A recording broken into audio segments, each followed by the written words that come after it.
মেট্রোর পর এবার সুড়ঙ্গে ছুটবে পণ্যবাহী ট্রাক।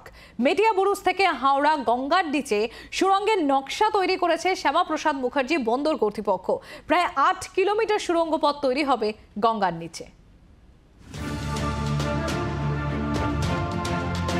ইতিমধ্যেই গঙ্গার তলা দিয়ে মেট্রো ছুটছে কলকাতায়। এবার যাতে সুড়ঙ্গের ভিতর দিয়ে ট্রাকও চলাচল করতে পারে তারই প্রস্তুতি শুরু হয়ে গেল জোর কদমে। ভবিষ্যতে পণ্যবাহী ট্রাক চালানোর লক্ষ্যে গঙ্গার নিচে একটি সুড়ঙ্গর নকশা তৈরি করল শ্যামাপ্রসাদ মুখোপাধ্যায় বন্দর কর্তৃপক্ষ।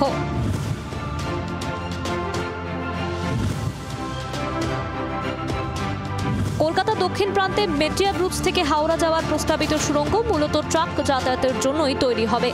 ফলে বন্দর এলাকার ট্রাক হাওড়া হয়ে বিভিন্ন জাতীয় সড়ক ধরে রাজ্যের অন্যত্র যেতে পারবে। গঙ্গার তলা দিয়ে বন্দর এলাকায় ট্রাক যাতায়াতের জন্য সুড়ঙ্গ বানানো সম্ভব কিনা তা নিয়ে পরীক্ষা নিরীক্ষা করে শ্যামাপ্রসাদ মুখোপাধ্যায় বন্দর কর্তৃপক্ষ। মোট 15 কিলোমিটার রাস্তা হবে, তার মধ্যে 8 কিলোমিটার থাকবে সুড়ঙ্গ পথ।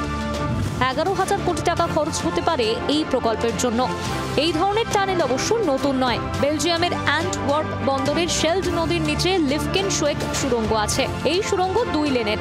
এই সুড়ঙ্গ দিয়ে কন্টেনার বা ট্রাক যাতায়াত করতে পারে। কলকাতার সুড়ঙ্গ তৈরি হলে তা অনেকটা বেলজিয়ামের আদলে হবে বলে আশাবাদী বন্দর আধিকারিকরা। মমিতা চক্রবর্তীর রিপোর্ট, জি 24 ঘন্টা। বাংলার আওয়াজ, বাঙালির আবেগ, জি 24 ঘন্টা।